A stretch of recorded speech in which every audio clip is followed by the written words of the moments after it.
In the year 1609, in a workshop filled with the smell of grinding compound and the sound of glass against stone, Galileo Galilei worked with borrowed Dutch instruments and Italian craftsmanship to create something that would pierce the veil between Earth and the unreachable heavens. The telescope, or spyglass, as it was then called, had been invented recently in the Netherlands, a tool for seeing ships at distance, for military advantage, for the practical concerns of merchants and generals. But Galileo understood immediately that the instrument could serve another purpose entirely, could turn its magnifying power not horizontally toward distant harbors, but vertically toward the night sky, could become not merely tool for commerce, but instrument for cosmic investigation. He ground his own lenses, spent hours getting the curvature precise, the surfaces smooth, the glass as clear as Venetian craftsmen could produce. The work was exacting, required patience that matched his curiosity. The first telescopes he built magnified 3 times, then 8 times, then 20 times.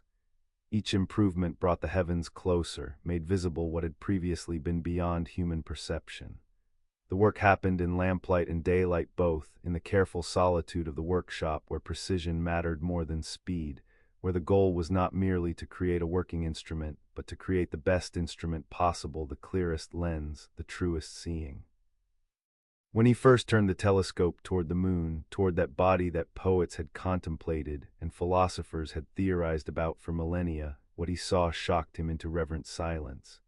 The moon was not smooth, was not the perfect crystalline sphere that Aristotelian astronomy insisted upon, was instead rough, mountainous, marked by shadows that moved as the angle of sunlight changed. The terminator, the line between lunar day and night, was not smooth, but jagged, revealing topography that was unmistakably similar to Earth's own landscape. There were peaks that caught the light while surrounding valleys remained in shadow. There were what appeared to be large plains, the maria or seas, as they would be called, though Galileo understood they held no water. There was texture, variation, the clear evidence of a world that was real rather than symbolic, material rather than ethereal. The implications unfolded slowly in Galileo's mind, like dawn breaking over still water. If the moon was not perfect, then the ancient division between celestial and terrestrial realms was questionable. Aristotle had taught that the heavens were made of different substance than Earth, were incorruptible while Earth was corruptible, were unchanging while Earth was mutable, were perfect while Earth was flawed. The entire cosmological framework rested on this distinction.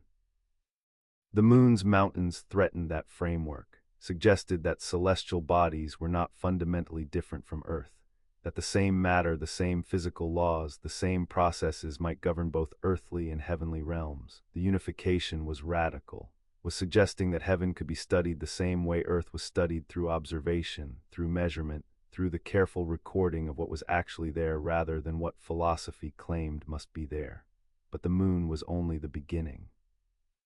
When Galileo turned his telescope toward Venus, he saw phases. The planet appeared sometimes as crescent, sometimes as gibbous, sometimes as nearly full. The phases were visible proof that Venus orbited the Sun rather than Earth, that its changing appearance was caused by its changing position relative to both Sun and Earth. The observation was definitive, placed Venus in solar orbit, just as Copernicus had proposed but could not prove observationally.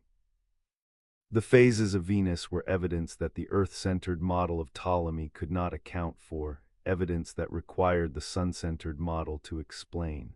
And then came the night, January 7, 1610, when Galileo turned his telescope toward Jupiter and saw what he first thought were fixed stars near the planet.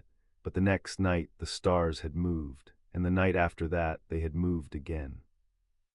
They were not stars at all, but moons, satellites of Jupiter, worlds circling a world, moving according to the same principles that governed our own moon's orbit around Earth. He watched them for weeks, carefully recording their positions, mapping their orbits, understanding that what he was seeing was revolutionary.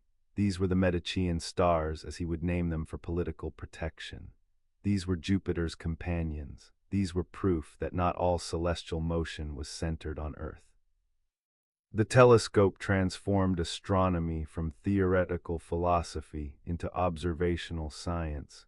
What had been speculation became data.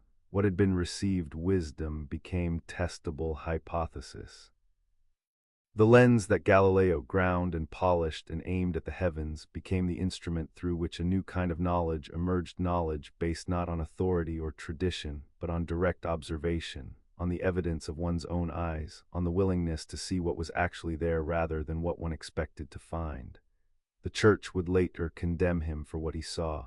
The establishment would resist the implications, but the seeing itself could not be undone. The lens had bent heaven, had brought it within reach of human investigation, had transformed the unreachable into the observable. And in that transformation, in that moment when magnified light revealed unexpected truths, experimental science was born. Not from theory alone, not from mathematical speculation, but from the direct encounter between prepared mind and careful instrument, between curiosity and capability, between the willingness to look and the tools that made looking possible.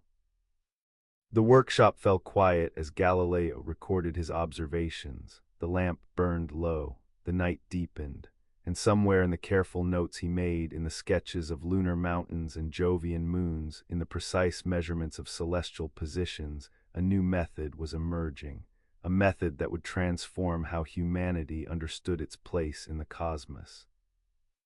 A method that began with glass ground to precision, with light bent through curvature, with the simple but revolutionary act of looking carefully at what had always been there but never truly seen. The lens that bent heaven, the glass that brought stars within reach, the instrument that made the invisible visible, the beginning. They appeared first as pinpricks of light arranged in a line near Jupiter's bright disk. 3 of them initially, on that January night in 1610, when Galileo first trained his improved telescope on the giant planet. He assumed they were fixed stars, background lights that happened to lie along Jupiter's path through the zodiac. But the assumption, that comfortable, reasonable assumption, would not survive the next night's observation. Following evening, when he returned to the telescope, the lights had moved, had changed position relative to Jupiter, had shifted in ways that fixed stars never shifted. And suddenly Galileo understood that he was seeing something unprecedented, something that would shatter the architecture of the cosmos as it had been understood for 2,000 years. Over the subsequent nights, the pattern became clear. There were 4 lights, not 3. The 4th had been hidden behind Jupiter during the first observation. And these lights were not stars at all, but companions to Jupiter, satellites that circled the giant planet in regular, predictable orbits. They moved with mathematical precision, appeared on one side of Jupiter, then disappeared behind or in front of the planet, then reappeared on the other side. The ballet of their motion was complex but comprehensible, was governed by the same principles that regulated the moon's motion around Earth. These were moons. Were worlds orbiting a world that was not our own. The discovery arrived without drama, without celestial fanfare, arrived instead through the quiet accumulation of nightly observations, through the patient recording of positions, through the gradual recognition that what appeared must mean something profound. Galileo watched and measured and sketched, documented each configuration of the 4 moons relative to Jupiter. Built up a record that demonstrated beyond question that these were indeed satellites, that Jupiter held companions in its gravitational embrace, that the cosmos contained motion that did not circle Earth. The implications were astronomical in both senses, were about the heavens, and were enormous. If moons could orbit Jupiter, then the ancient claim that all celestial motion was Earth-centered could not be maintained.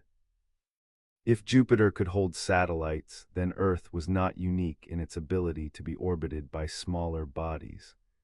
The Ptolemaic system, that elaborate mechanism of circles within circles, all centered on Earth, all designed to preserve the idea that humanity stood at the center of creation, could not accommodate moons of Jupiter.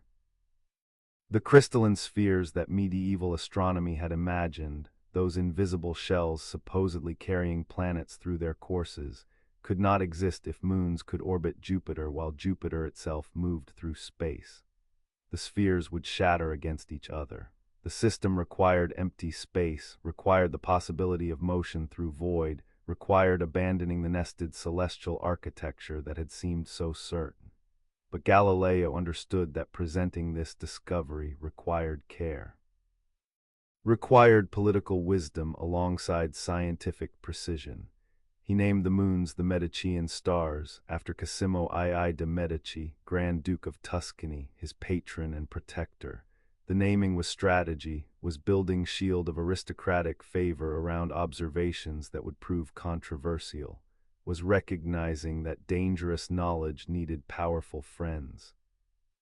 The Medicean stars were Jupiter's moons, but they were also Galileo's offering to political power, his way of ensuring that what he discovered could be published, defended, preserved. The publication came quickly. Sidereus Nuncius, the starry messenger, appeared in March 1610, just months after the first observations. The book was brief, was written in accessible Latin, was illustrated with Galileo's careful drawings of the lunar surface and diagrams showing the positions of Jupiter's moons across multiple nights. The book was sensation, sold out immediately, was read across Europe by those who had telescopes and by many who did not. Was testimony that new age of discovery had begun, that the heavens were not closed book but were territory open to investigation, that instruments could reveal what philosophy had never suspected.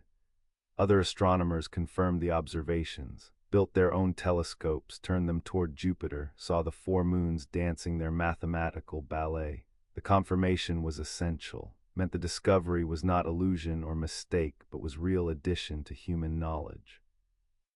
Meant that anyone with adequate telescope could verify what Galileo had seen.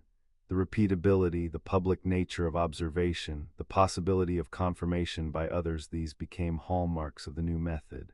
Science would be distinguished from speculation by this criterion, that its claims were testable, that its observations were repeatable, that evidence was public rather than private. But not everyone accepted the discovery easily. Some Aristotelian philosophers refused to look through the telescope, arguing that the instrument distorted reality, that what it showed was artifact of the lenses rather than truth of the heavens. Some claimed that even if the moons existed, they were irrelevant to questions of cosmic structure. Some simply denied what the telescope revealed, finding it easier to reject observation than to revise worldview. The resistance revealed something about human nature, that changing one's mind about fundamental matters is difficult, that accepting new evidence requires courage, that the comfort of familiar frameworks can outweigh the pull of unfamiliar truths. Yet the moons persisted in their orbits regardless of human opinion, continued their dance around Jupiter with mechanical regularity, became standard sight for anyone who pointed telescope toward the giant planet. Became named Io, Europa, Ganymede, Callisto, though these names came later, became fixtures of astronomical knowledge. The moons that orbited elsewhere, the companions that whispered that Earth was not the center of all motion, the lights that moved according to invisible threads of attraction that Newton would later describe as gravity, the discovery that opened astronomy to observation. The four moons that demonstrated through their simple existence that the cosmos was different than, larger than, stranger than the authorities had claimed. The beginning of the uncentering, the first proof that our world was one world among many, the moons of Jupiter, forever circling, forever testifying, forever evidence that seeing carefully reveals truths that speculation alone never finds. They had taught for centuries that the moon was perfect, was crystalline sphere unblemished by earthly corruption, was luminous and smooth and essentially different from the broken, irregular surface of Earth where humans dwelt in their imperfection. The moon was heavenly, belonged to the realm beyond the sphere of the moon, where Aristotelian physics insisted that all was eternal, unchanging, geometrically pure. This was not merely astronomy but theology, was cosmology that reinforced the separation between celestial perfection and terrestrial decay, between the divine order of the heavens and the mutable disorder of human existence. But through the telescope that Galileo had carefully constructed, the moon revealed a different face entirely. When he first examined the lunar surface with magnification strong enough to show detail, what he saw contradicted every claim of celestial perfection. The moon was rough, was textured, was marked by what could only be mountains and valleys, by topography that mimicked Earth's own broken landscape.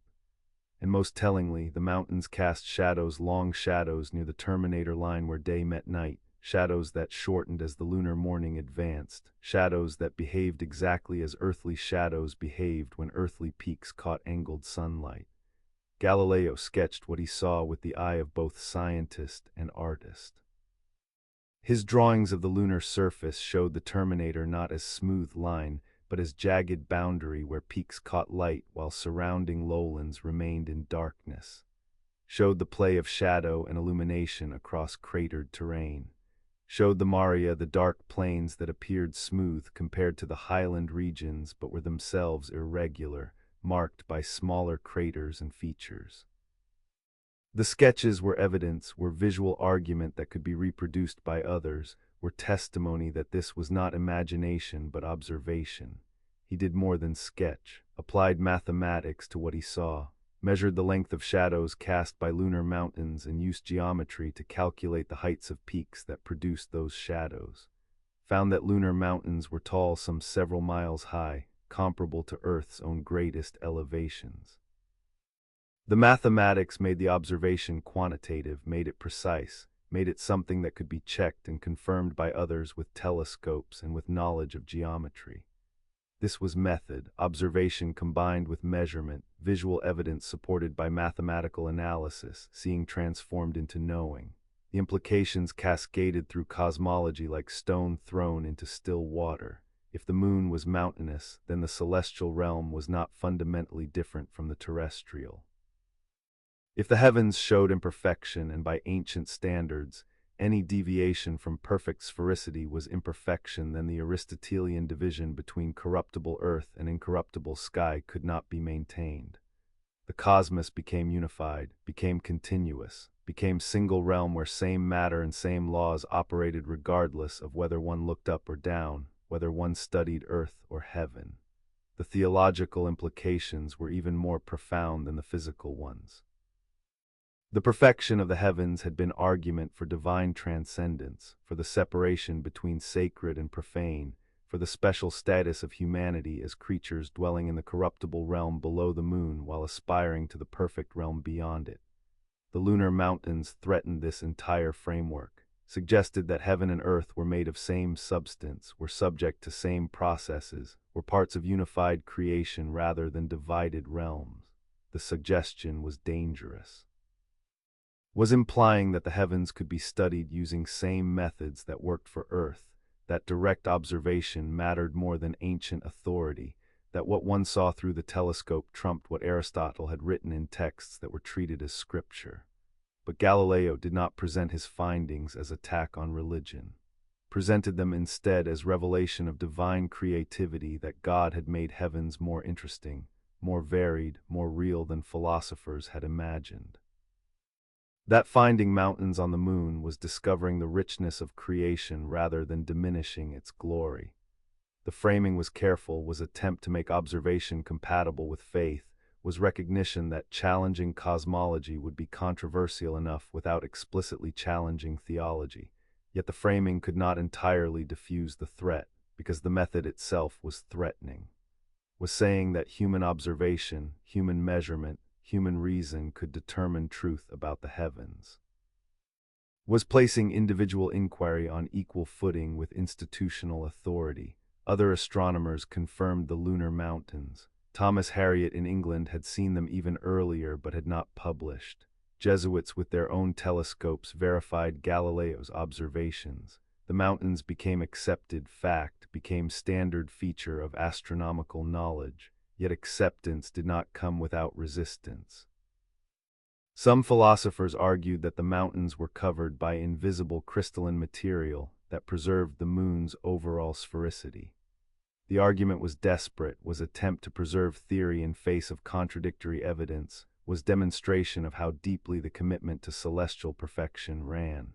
But the invisible crystal was unfalsifiable, was claim that could not be tested, was exactly the kind of ad hoc hypothesis that the new method would teach people to reject. The moon's mountains were victory for observation over speculation.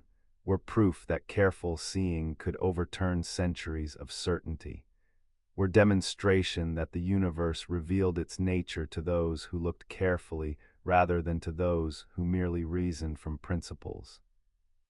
The sketches Galileo made, the measurements he calculated, the shadows he traced across the terminator, these became weapons in the slow revolution that was transforming natural philosophy into natural science, that was building experimental method, that was establishing observation as the ultimate court of appeal in questions about how the world was structured. And there was beauty in it too. Beauty in the discovery that the moon was not abstract perfection, but was real place with texture and variety and magnificent desolation. Beauty in the shadows that traced the slow progress of lunar day. Beauty in the recognition that the heavens were knowable, were within reach of human investigation, were not closed mystery, but were territory open to exploration through the simple but profound act of looking carefully. The mountain shadows cast on perfect spheres. The imperfection that revealed deeper order, the rough texture that brought heaven within reach of human understanding, the beginning of cosmos as place rather than as symbol, the moon made real. To look at the sun was to risk blindness. This was wisdom learned over countless generations, written into folk sayings and parental warnings, known to anyone who had ever squinted at bright noon sky and felt the pain of light too intense for human eyes. The sun was untouchable, unseeable, the one celestial body that could not be directly observed without consequence. It was also in the cosmology that Galileo inherited, the most perfect celestial body center of the Ptolemaic system, or center of the Copernican system, depending on which model one accepted, but in either case the emblem of constancy, the standard of unchanging brilliance against which all other lights were measured. But Galileo found method for seeing the sun without looking at it directly.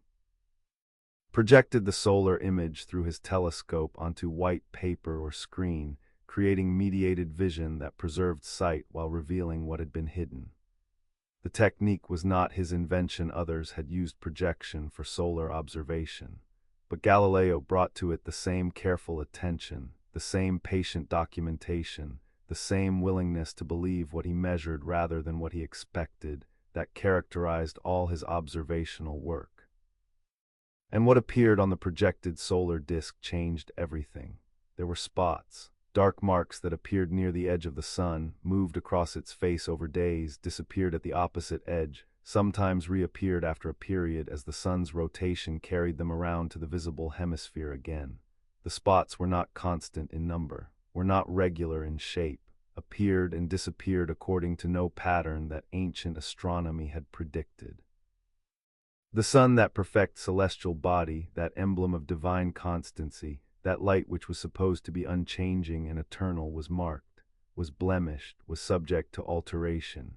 Galileo observed the sunspots carefully across months, tracking their motion, noting their changing sizes and shapes, recognizing that their behavior suggested the sun itself rotated on an axis. The spots moved from east to west across the solar disk. Moved at rate that was consistent, that implied a rotation period of roughly 27 days. The sun was not static sphere of light, but was rotating body, was participating in motion, was dynamic rather than fixed. The implication was profound, was suggesting that motion was universal, that even the center of the planetary system was itself in motion, that nothing in the cosmos was absolutely at rest. But the deeper implication had to do with change. Aristotle had taught that the celestial realm was unchanging, that alteration and decay belonged only to the terrestrial realm below the moon. The sunspots were direct contradiction, were evidence of change at the very center of the cosmic order, were proof that nothing in the universe stood outside time's passage, that mutability was not limited to Earth but was characteristic of the entire cosmos. If the sun could change, then the ancient division between corruptible earth and incorruptible heavens collapsed entirely. The universe became unified not just in substance, but in temporality. Everywhere was subject to change, everywhere participated in time, everywhere was woven from the same fabric of matter in motion. Galileo published his sunspot observations in 3 letters written in 1612 and 1613. The letters were careful, were diplomatic, were addressed to a supporter rather than issued as direct challenge to Aristotelian orthodoxy. But the observations themselves were undeniable, and the controversy they sparked was immediate. A Jesuit astronomer, Christopher Shaner, had also observed sunspots and claimed priority of discovery. But more significantly, Shaner tried to interpret the spots in ways that preserved solar perfection, suggested they might be small planets passing between Sun and Earth, might be something other than marks on the Sun itself. The disagreement was not primarily about priority, but about interpretation, about what the observations meant for cosmic architecture. Galileo insisted that the spots were on the Sun or in its atmosphere, were changes in the Sun itself rather than external objects. Based his argument on the spots' behavior, the way they moved, the way they changed shape, the way they appeared and disappeared. The argument was another instance of trusting observation over theory, of letting evidence dictate interpretation rather than forcing interpretation to fit desired conclusion, and the argument prevailed among those who observed carefully. The sunspots were accepted as solar features, were integrated into expanding knowledge of the Sun's nature, were added to the growing catalog of celestial phenomena that contradicted ancient certainties. Yet resistance persisted. Some claimed that even if spots existed on the Sun, they were irrelevant to larger questions. Some argued that local imperfection did not negate overall cosmic order. Some simply ignored the observations, finding it easier to maintain belief in unchanging heavens than to revise fundamental assumptions. The resistance was revealing, showed that cosmological beliefs were not easily changed by evidence alone, that worldviews were self-reinforcing, that accepting one piece of contradictory evidence often required accepting an entire cascade of implications that threatened too much of one's understanding to be comfortable.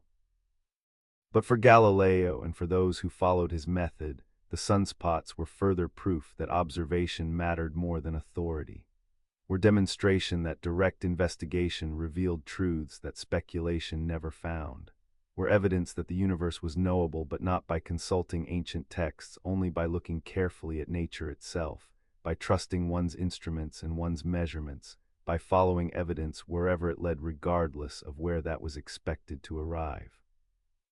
The Sun's face marked by passage, the blemishes that revealed universal change, the spots that testified to rotation and temporality at the cosmic center, the observations that broke the last barrier of celestial perfection. The Sun made real, made dynamic, made subject to the same time that governed everything else, the mark of time on light itself, the change at the center, the Sun rotating through centuries while spots appeared and vanished on its surface, forever turning, forever marked. Forever testimony that nothing in the universe stands outside change, that time claims everything, that perfection was never the cosmos's nature, but was instead projection of human desire onto reality that was far stranger and far more wonderful than perfect stasis could ever be. Before Galileo turned glass toward heaven, before telescopes and moons and mountains, there was a simpler observation. A lamp swinging in the cathedral at Pisa. The young Galileo student, watching the Mass with attention that wandered from liturgy to physics, noticed the lamp swaying as it hung from the high ceiling, noticed the rhythm of its motion, the back and forth that seemed regular, hypnotic, constant. And he did what those training to be physicians learned to do. He measured. Used his own pulse as timepiece, counted heartbeats against the lamp's oscillations, found something remarkable. The period of the swing, the time it took for the lamp to complete one back-and-forth cycle, remained constant regardless of whether the swing was wide or narrow. As the lamp's motion dampened, as the arc grew smaller, the time for each swing stayed the same. This was the principle of isochronism, though Galileo did not yet have the name. This was the mathematics of periodicity revealing itself in the mundane oscillation of a hanging weight. This was the discovery that simple motion obeyed discoverable laws, that the universe spoke in ratios and proportions, that careful observation could reveal patterns that were invisible to casual looking. The pendulum became object of fascination, became something Galileo returned to repeatedly across his life. Became foundation for understanding periodic motion, for grasping the relationship between time and space and mass, for recognizing that nature's behavior was mathematical rather than capricious. He experimented with pendulums of different lengths, found that the period depended on length. Longer pendulums swung more slowly than shorter ones.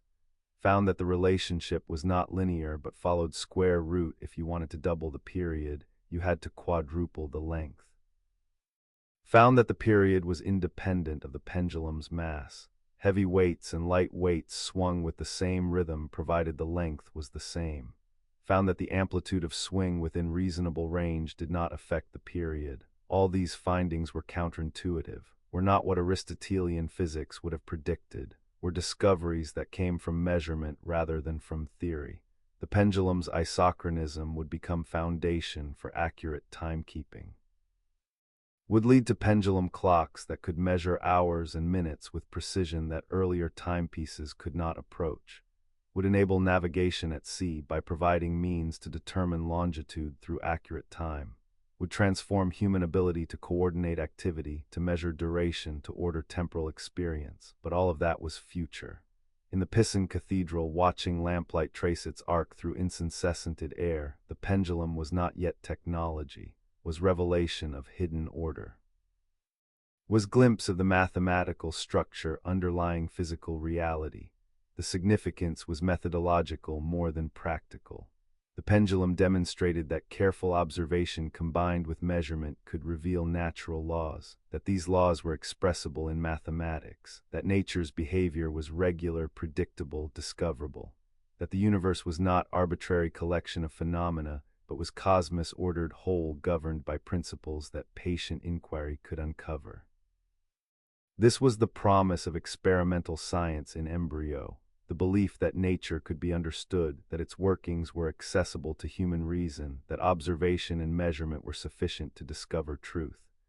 Galileo returned to pendulum studies late in life, when he was under house arrest, when his eyes were failing, when the controversies over heliocentrism had cost him his freedom. He continued to think about pendulums and falling bodies and the mathematics of motion. Dictated to assistants the results of decades of thought and experiment. The work appeared in the Discourses on Two New Sciences, published in 1638, that final great work written in confinement, smuggled to Protestant publishers beyond the Inquisition's reach. The pendulum was one of the two sciences, was part of the systematic treatment of motion that would become foundation for classical mechanics, that would enable Newton's later synthesis, that would establish physics as mathematical science. But there was something else about the pendulum, something beyond its scientific importance. The swinging motion was meditative, was hypnotic, was invitation to contemplation.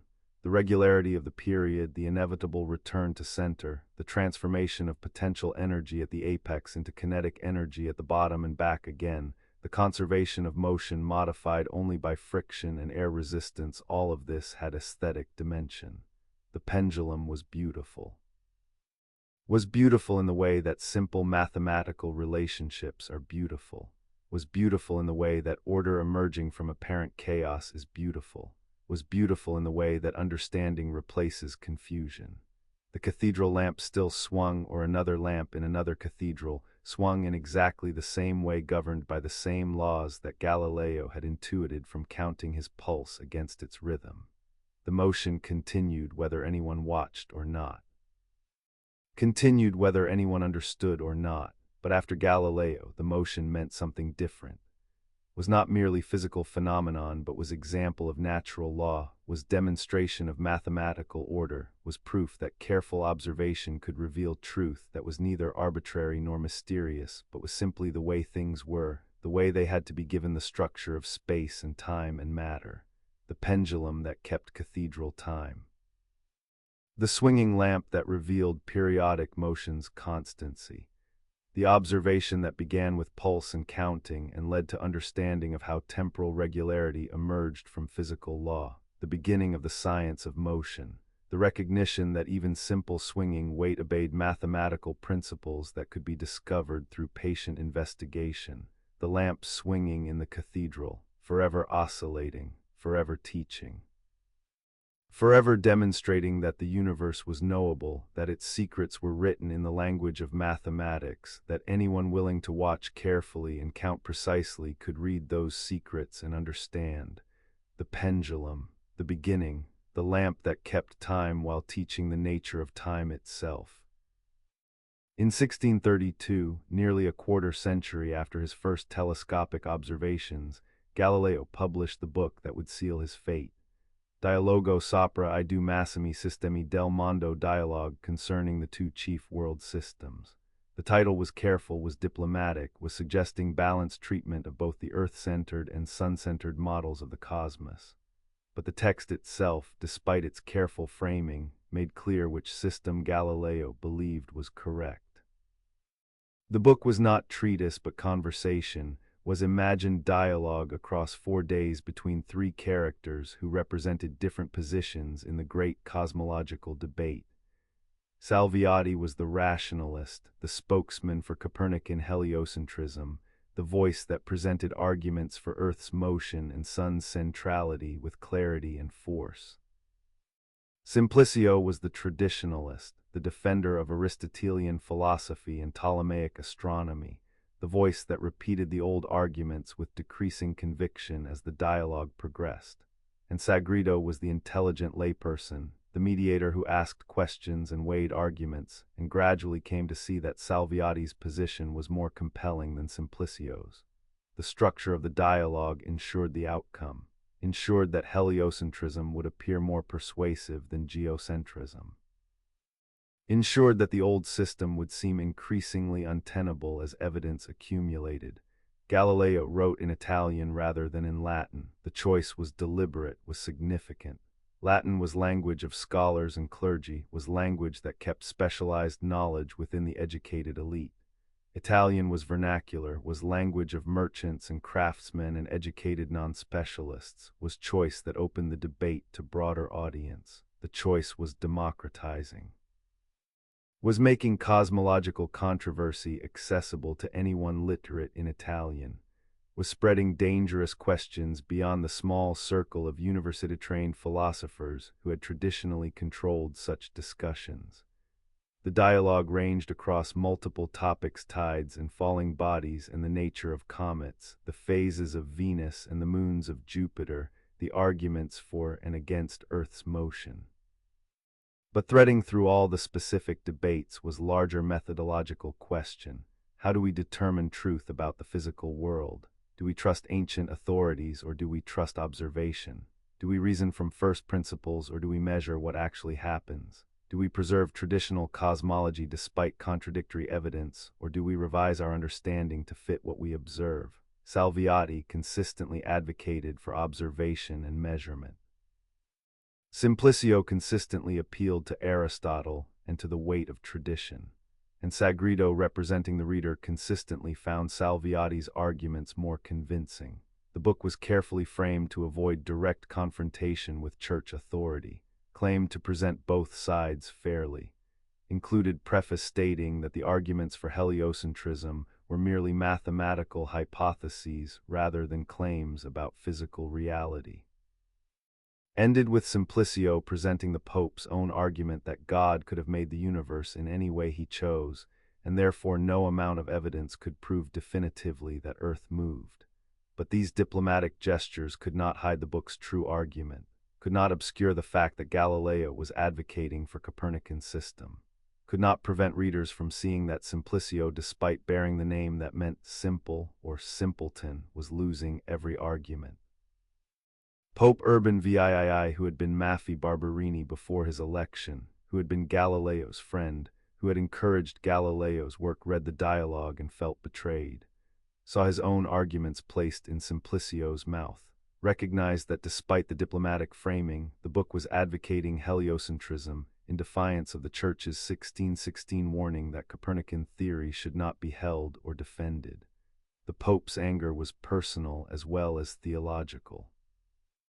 was feeling that friendship had been abused, that trust had been violated, that Galileo had embarrassed him by making it appear that the Pope's own position was the one defended by the dialogue's least impressive character.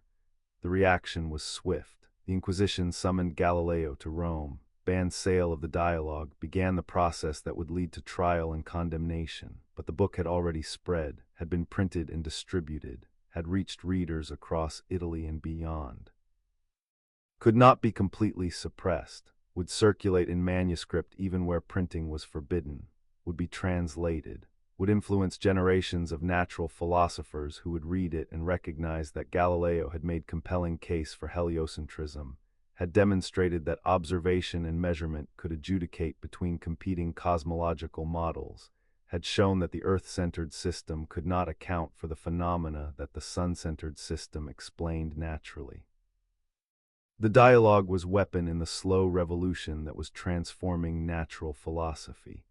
Was not scientific treatise in modern sense contained arguments that were incorrect, made claims that would be revised by later physics, but was demonstration of method, was showing how to think about evidence, how to weigh competing explanations, how to let observation guide theory rather than forcing observation to fit preconceived theory.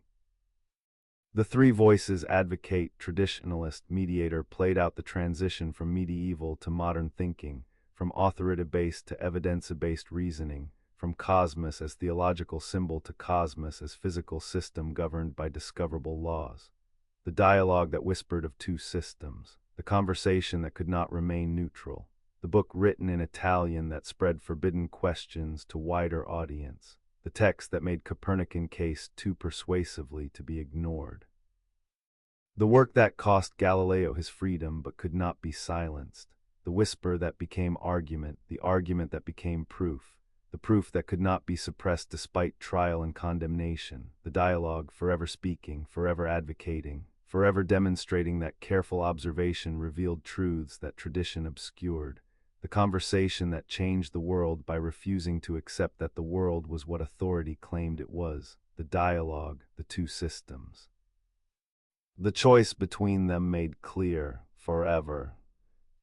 In April 1633, an old man traveled slowly toward Rome.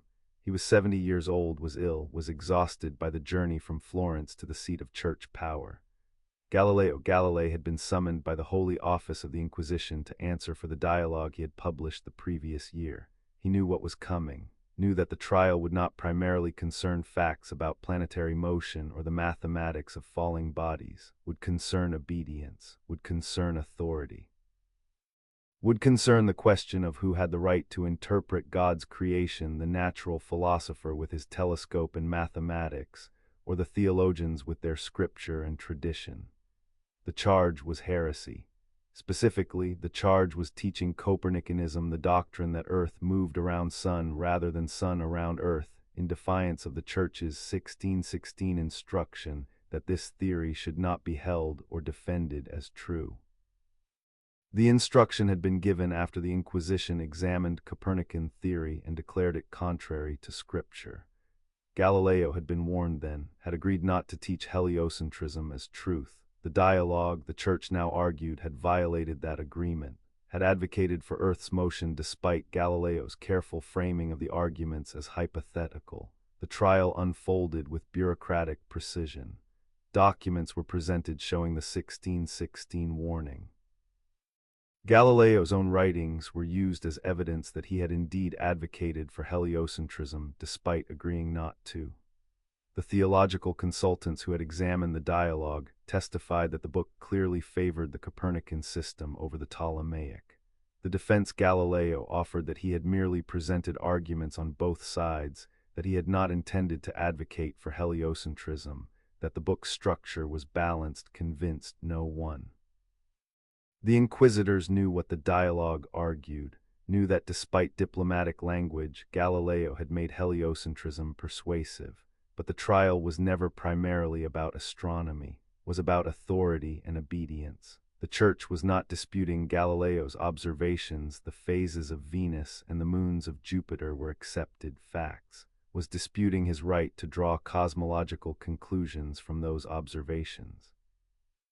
was insisting that theological authority superseded observational evidence when the two conflicted, was asserting that interpreting the meaning of physical phenomena was religious question requiring theological expertise, not merely mathematical question requiring astronomical observation.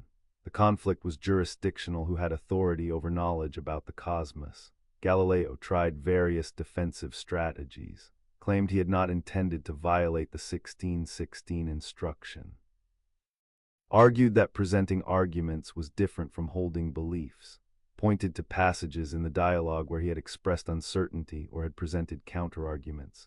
But the strategies failed. The inquisitors were not interested in subtle interpretations, were interested in establishing precedent that no natural philosopher, however accomplished, however well-connected, could defy ecclesiastical authority regarding matters that touched on theology. The trial was demonstration of church power, was warning to others who might be tempted to follow Galileo's path of prioritizing observation over tradition. On June 22, 1633, sentence was pronounced. Galileo was found vehemently suspect of heresy. The dialogue was banned. Galileo was required to abjure, to publicly renounce his belief in heliocentrism, to acknowledge error, to submit to church authority. The alternative was torture and execution. And so, kneeling before the cardinals in the convent of Santa Maria sopra Minerva, Galileo read aloud the abjuration that had been prepared for him. I, Galileo Galilei, abjure, curse, and detest the aforesaid errors and heresies. I swear that in future I will never again say or assert, verbally or in writing, anything that might furnish occasion for a similar suspicion. The legend says he muttered afterward, "Eporsi mute," and yet it moves, referring to earth whose motion he had just denied.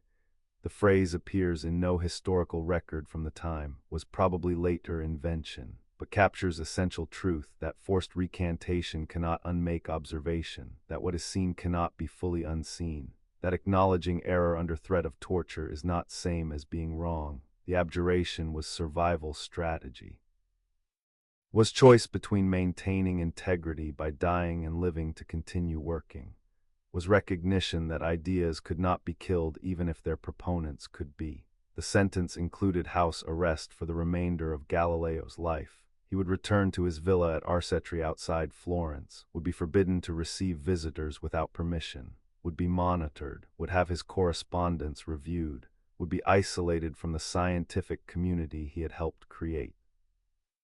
The sentence was meant to silence him, to serve as warning to others, to demonstrate that challenging church authority on cosmological matters carried serious consequences. But the trial itself became more famous than the church intended, became symbol of the conflict between science and religious authority, between observation and doctrine, between emerging empirical method and established dogma, became cautionary tale about what happens when institution tries to suppress knowledge that evidence supports. The trial was victory for church authority. In immediate sense, Galileo was silenced. The dialogue was banned. Other natural philosophers learned to be more careful. But in longer perspective, the trial was defeat, was demonstration that church would oppose heliocentric cosmology even when evidence favored it, was revelation that theological authority would assert precedence over observational fact, was choice that would eventually position church on wrong side of history, the trial where truth was found guilty, the condemnation that could not erase what had been discovered, the recantation that preserved life while leaving knowledge intact, the moment when institutional authority met empirical evidence and chose authority, the sentence that made martyr of reluctant revolutionary, the trial forever remembered, forever symbolic, forever testimony that some truths cannot be suppressed even when those who speak them are silenced, the nailing, the abjuration, the return to isolation. The remainder of life spent under watch, but the knowledge spreading nonetheless, the observations confirmed by others, the method proliferating beyond reach of ecclesiastical control, the trial, the condemnation, the survival, forever. They confined him to the villa at Arcetri. Il Giello, the jewel was its name, a small estate outside Florence with views of the Tuscan hills, beautiful location for imprisonment, comfortable setting for enforced isolation. home where Galileo would spend his final years under the watchful eye of church authorities who monitored his visitors, reviewed his correspondence, ensured that his movements were restricted. He was 70 years old when the sentence was pronounced.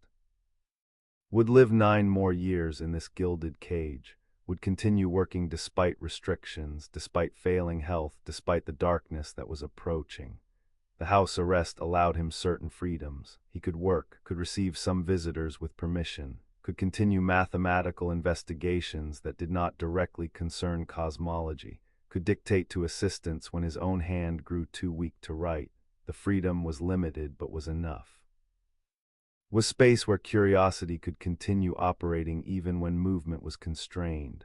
Was time where productive work could happen even when public advocacy was forbidden.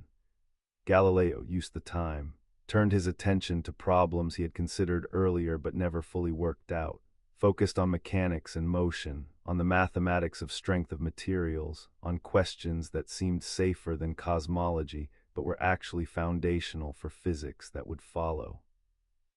The discourses on 2 new sciences emerged from these years. Was systematic treatment of 2 subjects, the science of materials and their strength, and the science of motion and its mathematical laws. Was written as dialogue again, another conversation between Salviati, Sagredo, and Simplicio, another theatrical presentation of scientific arguments, but the tone was different from the earlier dialogue. Was more technical, more mathematical, more focused on proofs and demonstrations than on advocacy. Was the work of man who knew he could not change the cosmological verdict, but could still contribute to understanding of how physical world operated. The book covered falling bodies and projectile motion, covered the parabolic path of objects thrown through air, covered the acceleration of falling objects and the relationship between distance, time, and velocity. Covered the strength of beams and the reason why structures could not be scaled up indefinitely without changing proportions.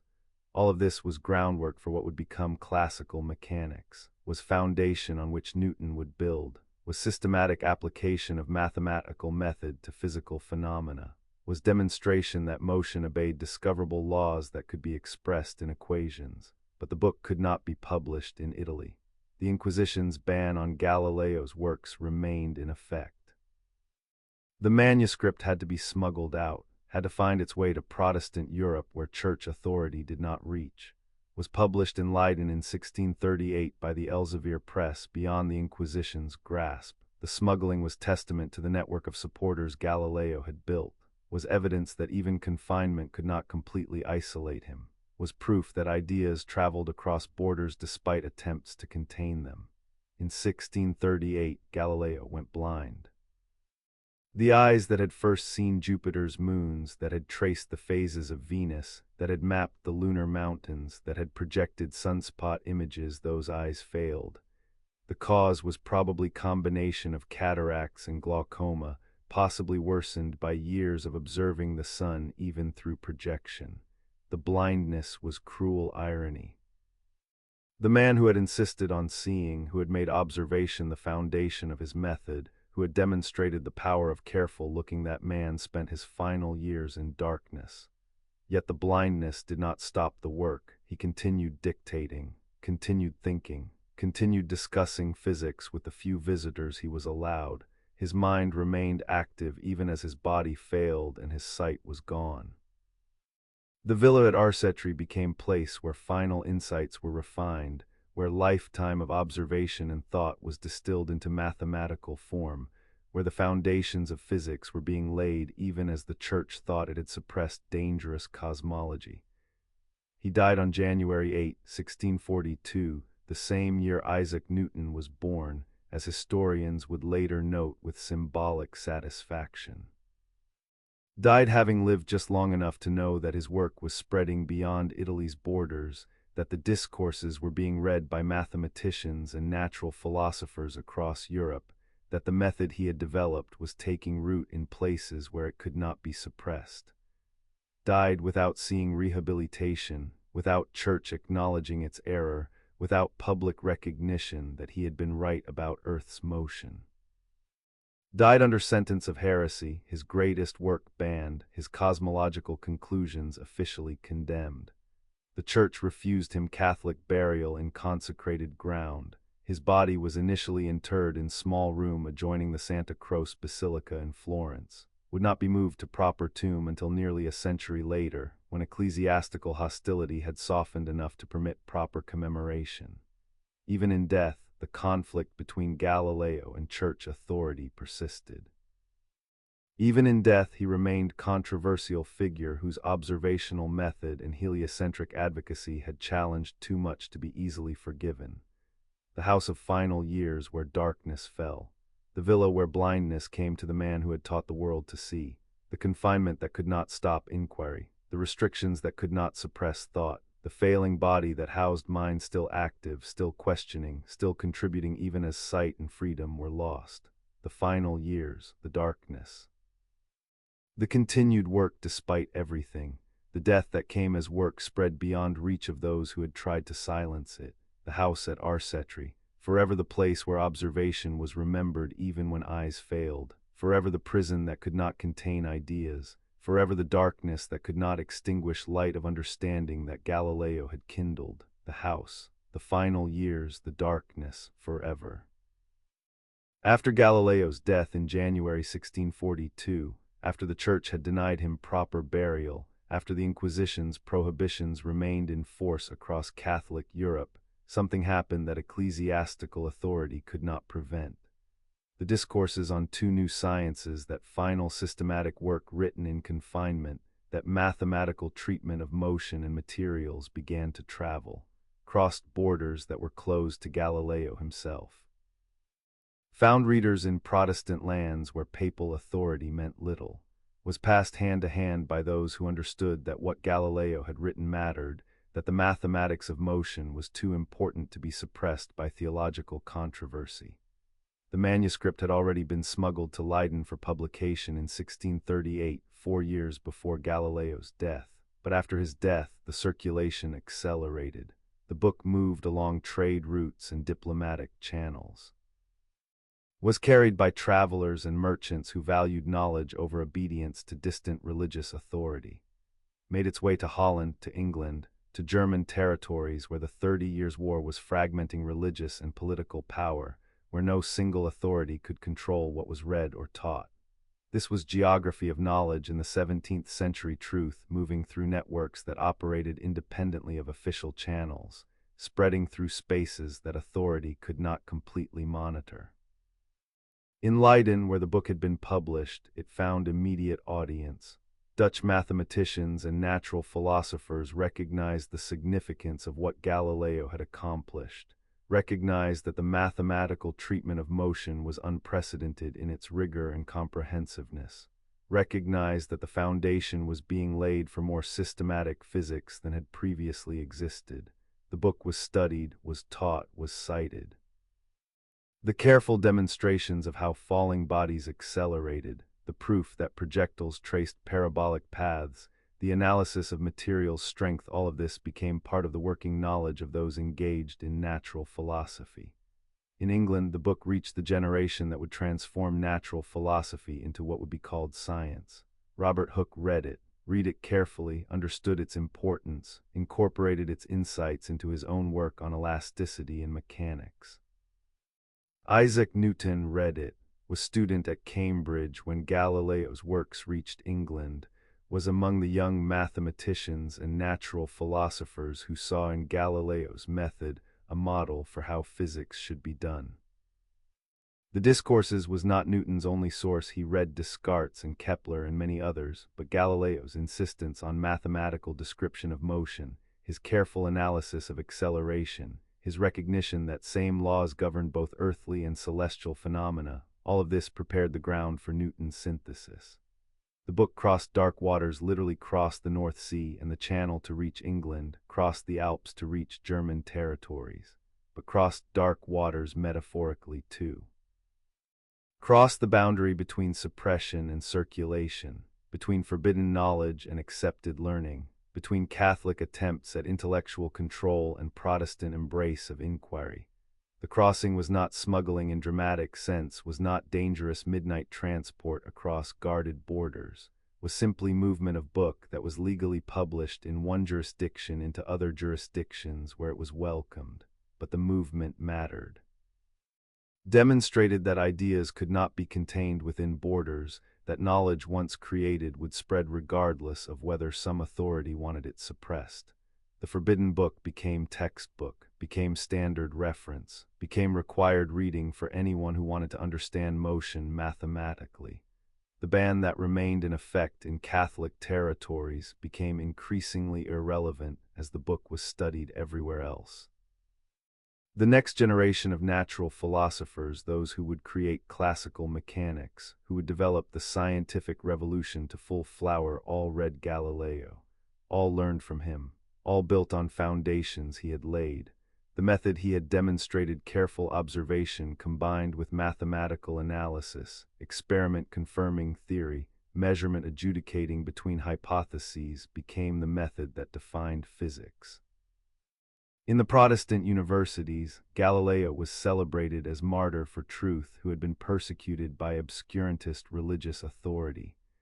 The narrative was partly accurate, but was also simplified. The actual relationship between Galileo and church was more complex than simple story of science versus religion suggested, but the narrative served a purpose. Made Galileo symbol of enlightenment struggling against darkness, of reason opposed by superstition, of courageous individual standing against institutional oppression. The symbol was powerful, was used to argue for intellectual freedom, for independence of natural philosophy from theological constraint, for the autonomy of inquiry that would eventually be called academic freedom. The circulation of the discourses was part of larger transformation. Knowledge was becoming more mobile. Print was making censorship harder. The fragmentation of religious and political authority in post-Reformation Europe was creating spaces where ideas could circulate without needing universal approval. The scientific societies that would emerge, the Royal Society in London, the Académie des Sciences in Paris, would institutionalize the independence of inquiry, would create protected spaces where observation and experiment could proceed without constant worry about theological approval. Galileo did not live to see these developments, died before the scientific societies were founded, before Newton published the Principia, before classical mechanics emerged as systematic discipline. But his work made all of it possible. The forbidden book that crossed dark waters, the manuscript that found refuge beyond censorship's reach, the knowledge that traveled despite prohibition, the mathematics that could not be suppressed. The method that spread because it worked, because it explained phenomena that other approaches left mysterious, because it gave natural philosophers tools they needed. The crossing, the spreading, the transformation of forbidden knowledge into accepted learning, the journey from suppression to celebration, the book that crossed borders and carried with it the light of understanding, the discourses, forever traveling, forever teaching. Forever testimony that truth spreads regardless of whether authority approves, that knowledge once created cannot be fully suppressed, that ideas are more mobile than bodies, more persistent than institutions. The book, the crossing, forever. Galileo did not invent the idea that Earth moved around Sun rather than Sun around Earth.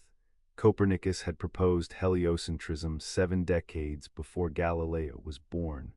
Published De Revolutionibus in 1543, the same year he died, offering mathematical model of sun-centered cosmos that was elegant but unproven by observation. The Copernican system explained some things better than Ptolemaic system, explained the retrograde motion of planets more naturally, explained why Mercury and Venus were always seen near Sun. But the system was hypothesis without proof, mathematical convenience without observational confirmation. Copernicus had no telescope, could make no observations that Ptolemy could not also have made, had only mathematical arguments and aesthetic preferences to support heliocentrism. Galileo provided the proof, not complete proof that would require later observations of stellar parallax and aberration. but proof sufficient to make heliocentrism far more plausible than geocentrism, to shift burden of evidence to those who wanted to maintain Earth-centered cosmos. The phases of Venus were decisive. Venus, as observed through telescope, showed full cycle of phases: crescent, quarter, gibbous, nearly full, just as Moon did. The only explanation for these phases was that Venus orbited Sun. In Ptolemaic system, Venus was supposed to orbit between Earth and Sun, which would mean it could never appear more than half illuminated from Earth's perspective. The full phases visible through telescope proved Venus orbited Sun rather than Earth, proved definitively, could not be explained away by any geocentric model. The moons of Jupiter were equally significant, proved that not all celestial bodies orbited Earth. Demonstrated that satellites could orbit moving planet while planet itself orbited something else. Answered old objection to heliocentrism: if Earth moved, wouldn't Moon be left behind? The Jovian moons showed that satellites stayed with their primary body even when that body moved, showed that orbital relationships were preserved regardless of whether the system as whole was moving, made plausible the idea that Earth could carry Moon with it while orbiting Sun. But the evidence extended beyond specific observations. Galileo's work on motion, on how bodies fall, on how projectiles move, on the mathematics of acceleration was equally important for cosmology. The old objection to Earth's motion was that we do not feel it. If Earth spun on its axis, why weren't we thrown off? Why didn't objects hurled upward land far to the west while Earth rotated beneath them? Why did falling bodies drop straight down rather than at angle? Galileo's answer was principle of relativity, that motion shared by everything in a system is undetectable from within that system, that objects moving together with Earth would not show effects of that motion, that the air and everything in it rotated with Earth, making the rotation imperceptible. The argument was supported by analogy.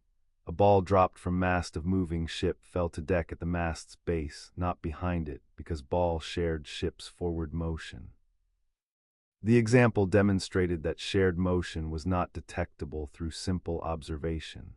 Applied to Earth, the principle explained why we did not perceive rotation, because we, and the air, and everything around us all shared the motion. The explanation was not complete. Newton would later provide the full analysis showing how gravitational attraction kept everything moving together. But Galileo's principle of relativity was crucial first step. Was showing that the objections to Earth's motion were based on incomplete understanding of how motion worked.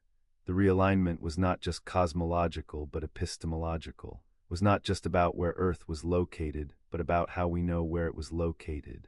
Galileo demonstrated that observation mattered more than authority, that what one could see through telescope carried more weight than what Aristotle had written.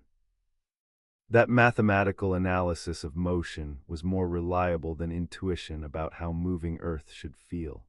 This was methodological revolution as significant as cosmological one, was establishing empirical method, was prioritizing observation and measurement over tradition and speculation, was insisting that nature itself was ultimate authority in questions about how nature was structured. The patient numbers that Galileo accumulated, measurements of falling bodies, timings of pendulum swings, calculations of projectile paths, records of planetary positions, maps of lunar mountains, all contributed to the realignment. Were not individually decisive, but accumulated weight of evidence became overwhelming. Each observation, each measurement, each mathematical demonstration added to the case for heliocentrism and for the method that revealed it. The patient numbers were answer to those who wanted single decisive proof, single observation that settled the question. Galileo recognized that knowledge was not built that way, was built through accumulation, through converging lines of evidence, through multiple independent observations that all pointed toward same conclusion. The realignment took time, required more than Galileo's lifetime, required confirmation from other observers using other telescopes. Required extension of method to other phenomena, required Newton's systematization of mechanics and development of gravitational theory, required aberration of starlight and stellar parallax that would finally be measured in the 18th and 19th centuries. But the realignment began with Galileo. began with the patient accumulation of observations that made heliocentrism not merely plausible but compelling. Began with mathematical analysis that explained why Earth's motion was not perceptible.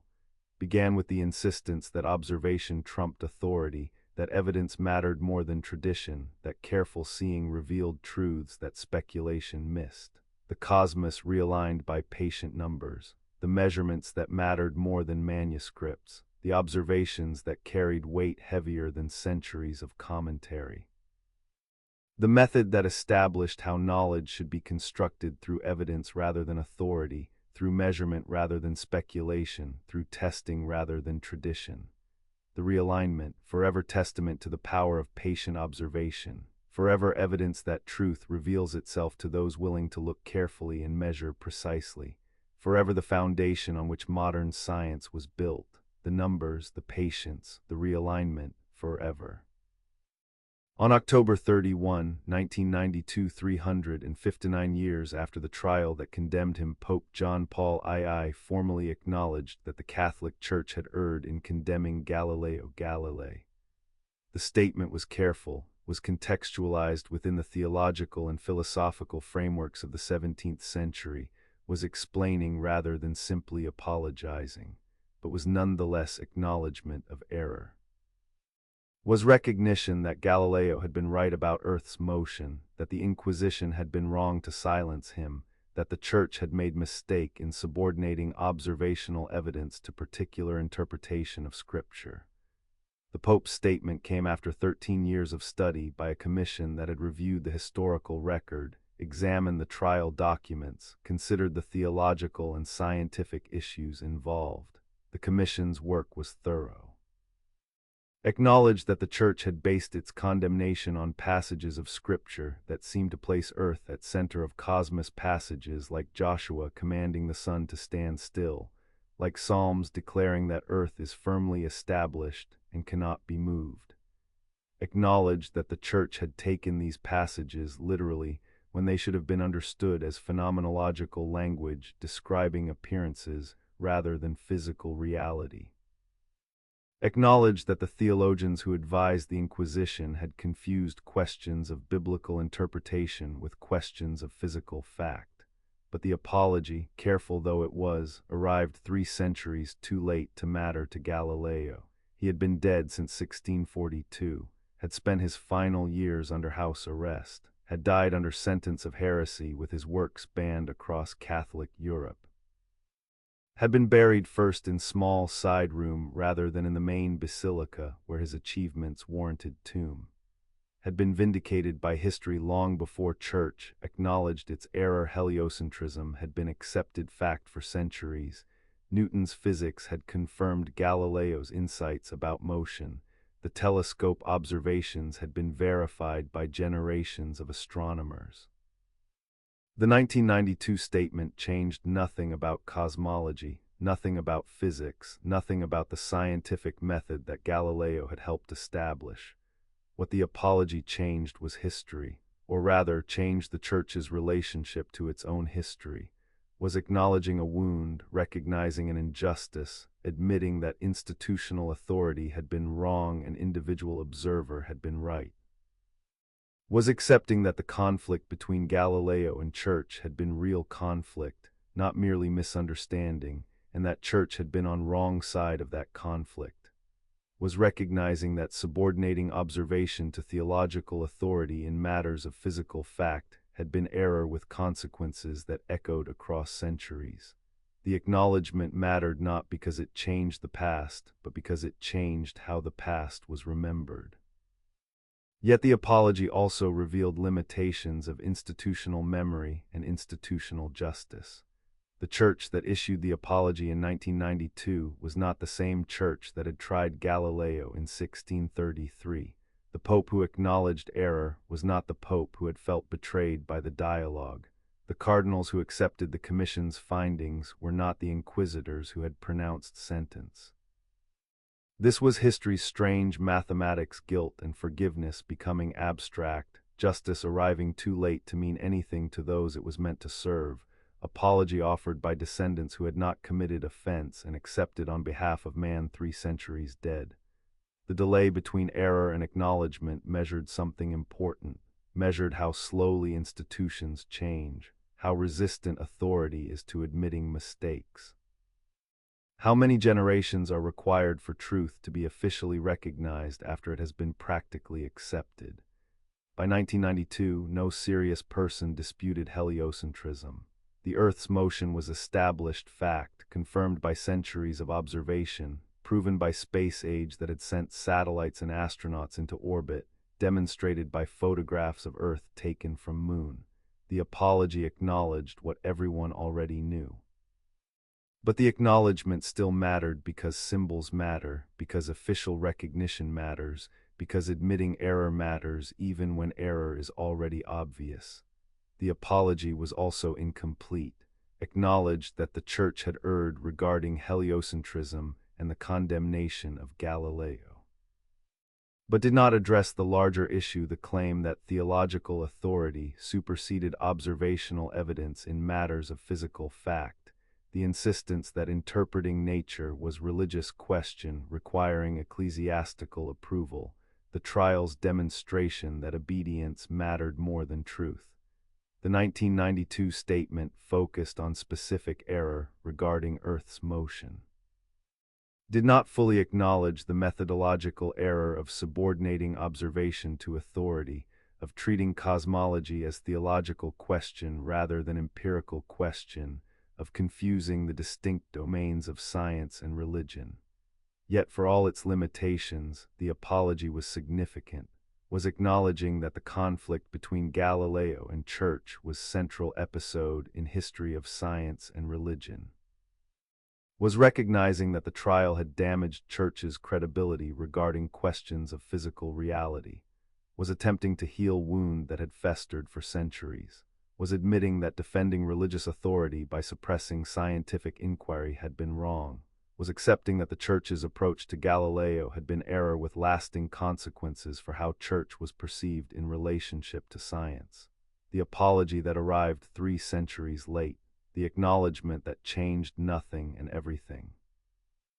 The Vatican's recognition of truth that time had long confirmed, the vindication that came when vindication no longer needed declaring, the statement that could not repair the historical damage but that could acknowledge it, the error admitted, the wound recognized, the justice that arrived too late for the man it was meant to vindicate but that arrived nonetheless, the apology, forever delayed, forever incomplete. Forever testament to how slowly institutions acknowledge mistakes, how many generations must pass before error can be admitted, how long truth must wait for official recognition. The apology, 3 centuries late but still speaking, still mattering, still acknowledging that Galileo had been right and that silencing him had been wrong, forever.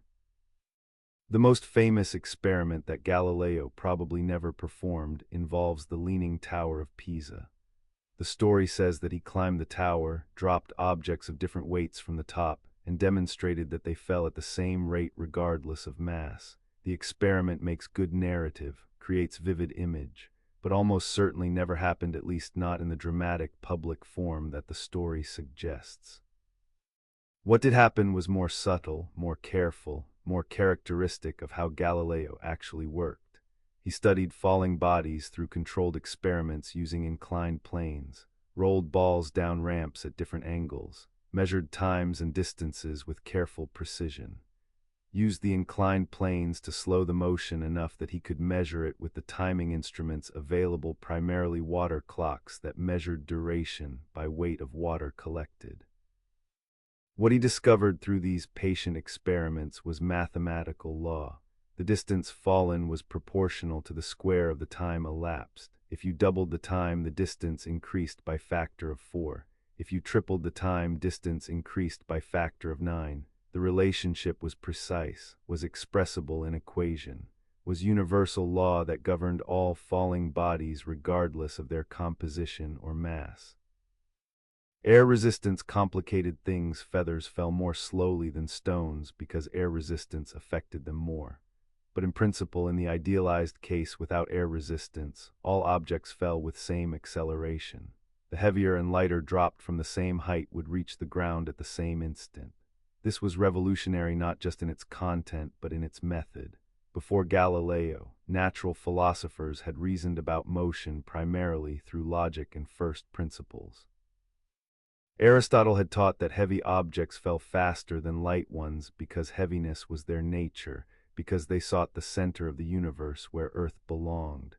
The teaching seemed reasonable, matched casual observation that stones fell faster than leaves, but careful experiment revealed it was wrong, revealed that what seemed obvious through intuition was not actually true when one measured precisely. The lesson was about method, that nature revealed its laws to patient observation and measurement rather than to logical deduction from principles. The mathematics of falling bodies was foundation for what would become classical mechanics, was first step toward Newton's laws of motion, was demonstrating that motion obeyed quantitative relationships that could be discovered through experiment and expressed in equations, was showing that the same mathematical techniques that worked for astronomy and geometry could be applied to physics, that motion was mathematical phenomenon rather than qualitative essence. The shift from qualitative to quantitative description, from asking what kind of motion to asking how much motion, was transformation that made physics possible. But the legacy extended beyond specific discoveries about falling bodies or pendulums or projectile motion. The legacy was method. Was the insistence that observation mattered, that experiment could reveal truth, that measurement was pathway to knowledge. Was the demonstration that authority could be wrong, that received wisdom could be overturned by evidence, that seeing carefully and measuring precisely could reveal what speculation missed.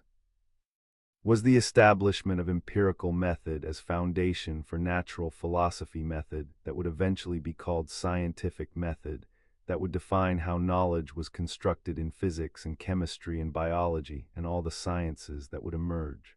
Galileo's method had several key components. First was careful observation, looking closely at phenomena, using instruments to extend perception, recording what was actually there rather than what was expected. Second was mathematical description, expressing relationships in equations, using geometry and algebra to describe motion and force and structure.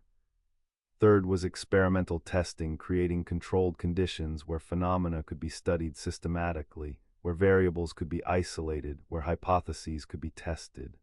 Fourth was willingness to revise, accepting that evidence might contradict expectation, that theories might need changing, that observation was ultimate arbiter. The legacy written in Falling Bodies extended far beyond physics, extended into every domain where observation and experiment would displace tradition and speculation, into chemistry where careful measurement would reveal atomic structure, into biology where microscope would reveal cellular world, into medicine where experimental method would transform healing art into medical science, into engineering where mathematical analysis of forces and materials would enable construction of structures that ancients could not have imagined, into every field where the question shifted from what does authority say to what can we observe and measure. The transformation took time. The scientific revolution was not single event but extended process that unfolded across centuries. But Galileo's contribution was foundational, was demonstrating the power of method, was showing that patient observation and mathematical analysis could reveal truths about physical world, was establishing that seeing and measuring were sufficient, did not require permission from theological or philosophical authority, did not need to be subordinated to tradition or text, could stand on their own as sources of knowledge. In universities and laboratories across Europe and eventually across world, the method Galileo pioneered became standard, became how science was done, became expectation that claims about physical reality would be supported by observation, that experiments would be repeatable, that mathematics would describe relationships, that evidence would matter more than authority.